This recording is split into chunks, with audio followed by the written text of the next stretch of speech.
Tänk att satsa allt på en ny teknik som ännu inte är uppfunnen. Räkna, skissa och investera i något som inte finns. För att sedan 50 år senare se resultatet av arbetet, försvara vår och Europas frihet.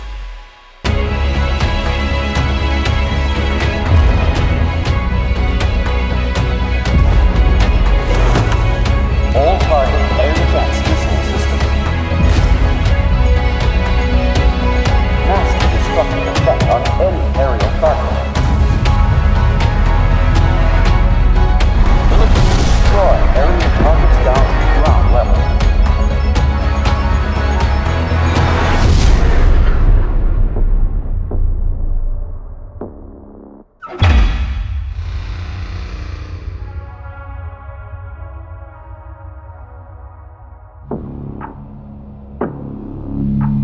The missile is automatically guided. Världens första luftvärnsrobot med laserledstrålestyrning. Weapons and ammunition for combating enemy aircraft. A unique, highly lethal Attacks from the air. Det finns en historia som inte riktigt är berättad. Och den började för ungefär 50 år sedan. Och märkligt nog så är den kanske mer aktuell idag än någonsin. Och som räddar liv. Bara 2 landsgränser bort. Alla krig förändrar taktik och slagfält på något sätt. Andra världskrigets stridsflyg kunde nå långt in över ett lands gränser. Och kalla krigets stridsflygplan blev snabbare, kunde slå mer skoningslöst och försvinna i hisnande hastigheter i horisonten. Hur skulle svenskt luftrum försvaras mot ett sånt hot som knappt går att upptäcka innan det är för sent? Vi befinner oss just nu i Karlskoga som har en väldigt lång försvarsindustrihistoria som går hela vägen tillbaka till 1646.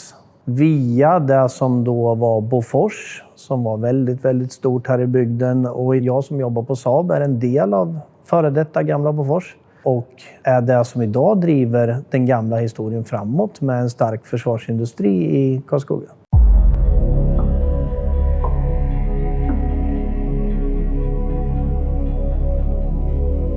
Det är någonstans i det här huset som idén föds. Lars-Erik Skagerlund var en modig ingenjör på Bofors. Och han hade en vision.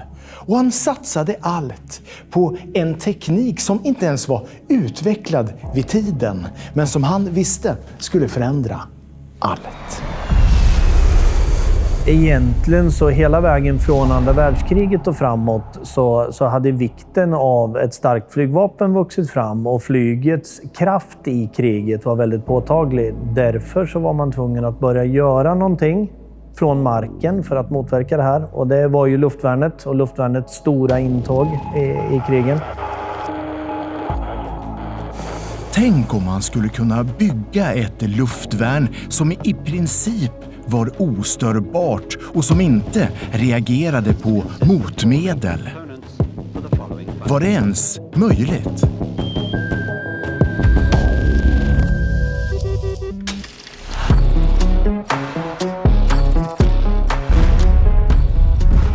Just det. När man hör det här ljudet av ingenjörskonst och frihet, då vet man att man är rätt.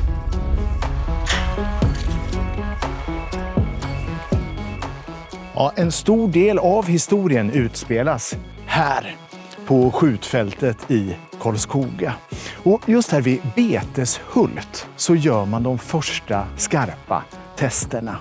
Och vad var det då för teknik som Skagerlund var helt övertygad om att det skulle förändra luftvärn för alltid och göra Robot 70 till ett av världens mest långlivade luftvärnssystem?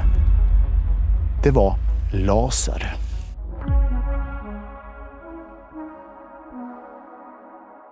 Nu var ju inte jag med på den tiden, jag är lite för ung för det. Men historien som har berättats för mig så många gånger, det är att man på ingenjörsnivå då använde en radiostyrd bil och en laserpek. Och i en lång korridor så satte man ner den här bilen i laserpekens väg och såg hur väl den kunde navigera ut efter vart laserpeken pekade. Men det som var lite svårt, det var hur kraftigt man kan manövrera roboten. För lasern som vi guidar med måste fortfarande träffa robotens bakkant. Men där man hittade hos en extern tillverkare, det är egentligen ett glasöga för roboten. Man satte på en konvex glaslins som gjorde att infallsvinkeln av lasern blev mycket högre. Och puff, så kunde man manövrera mycket kraftigare med roboten. Och kunde klara av mycket mer avancerade mål. Hela idén byggde alltså på laser. Skytten siktar på målet och roboten flyger dit skytten siktar genom att följa laserledstrålen. Den blev därför både träffsäker och svår att störa ut med motmedel. Kort och gott, kan du se målet och följa det i siktet, ja, då träffar du.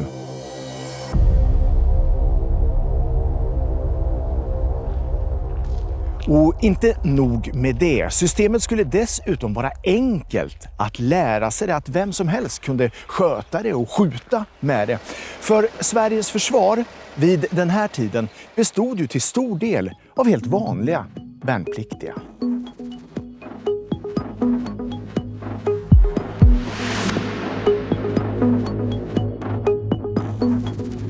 Så Robot 70 blev bärbar, enkel att lära sig och kunde skötas av endast 3 man.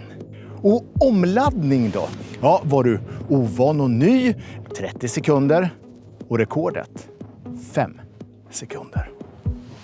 Historiskt sett i Sverige så har systemet haft väldigt många användningsområden. Men ett av de främsta och som är ständigt återkommande är ju ett högrörligt försvar av de högrörliga förbanden, till exempel den mekaniserade brigaden. Där Robot 70 snabbhet i att gruppera och flytta på sig har varit en viktig faktor. Även den ostörbara förmågan hos laserprincipen har gjort att det är en viktig funktion för att bekämpa attackflyg och attackhelikopter.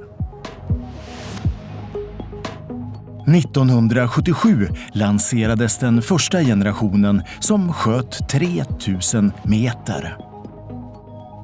Generation 2 på 80-talet hade ännu bättre räckvidd och kunde skjuta upp till 7 kilometer. Men det största utvecklingssteget gjordes i och med Robot 70 NG, nytt förbättrat sikte med inbyggt mörkerseende och som är den automatiska målföljaren. Robot 70 är resultatet av ingenjörskonst och spetskompetens i världsklass.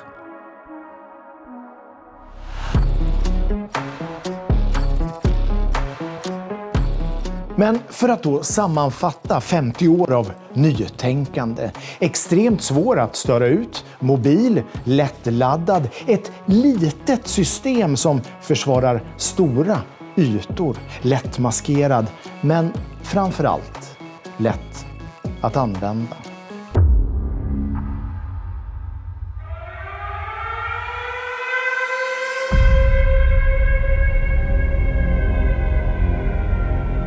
När Ryssland fullskaligt invaderade Ukraina 2022 så blev Robot 70 mer relevant än någonsin. Hela systemet var ju från början byggt för att bekämpa ryska stridsflygplan. Regeringen tog beslut om att både generation 3 och 4 skänktes till Ukraina för att göra det värv som Skagerlund och hans medarbetare räknat på redan i slutet av 60-talet.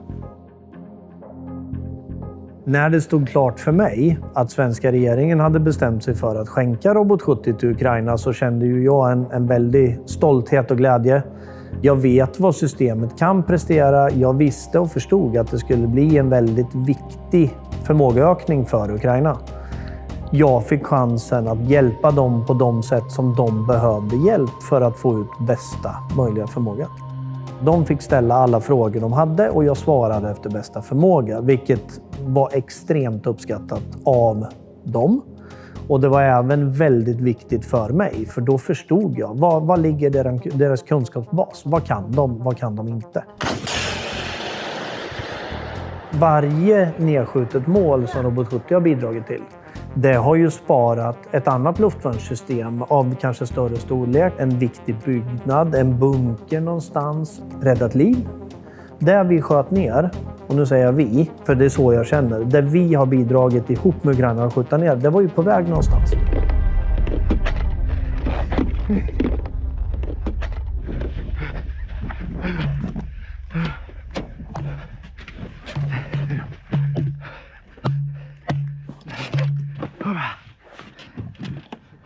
Robot 70 har visat sig ha en unik förmåga att både kunna bekämpa traditionella mål som stridsflyg och helikopter, men även drönarhotet eller drönarmålen som ryssarna använder sig av i kriget i Ukraina. Till exempel Shahed-drönaren. Och därför så valdes Robot 70-systemet som ett av de viktigaste luftvärnssystem som togs med i motoffensiven i Kursk och hade som huvuduppgift att skydda den mekaniserade framryckningen som Ukraina gjorde.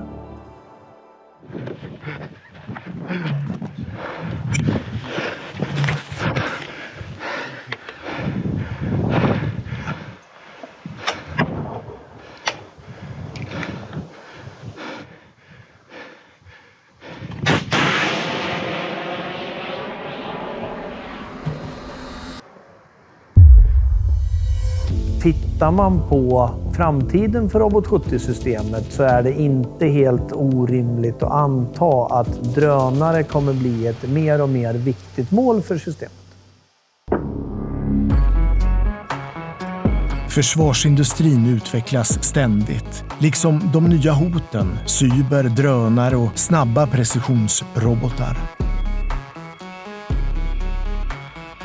Och där tillverkningen tidigare bedrevs i den gamla produktionsanläggningen så sker den idag här inne. Och den här dörren må vara oansenlig, men på andra sidan så pågår någonting så känsligt att inte ens jag får gå in där.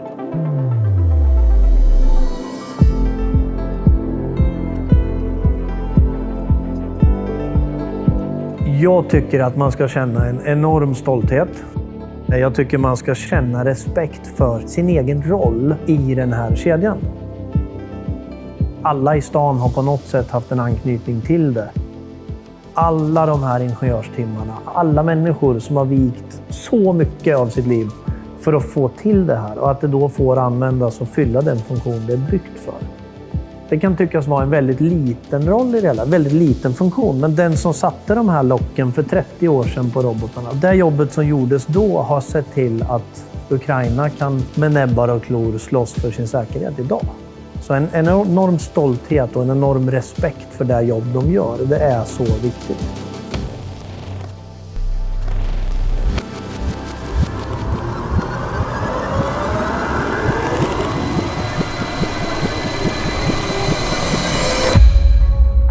Robot 70 är ett system som byggdes för framtiden, för 50 år sedan, men som fortfarande än idag ligger steget före.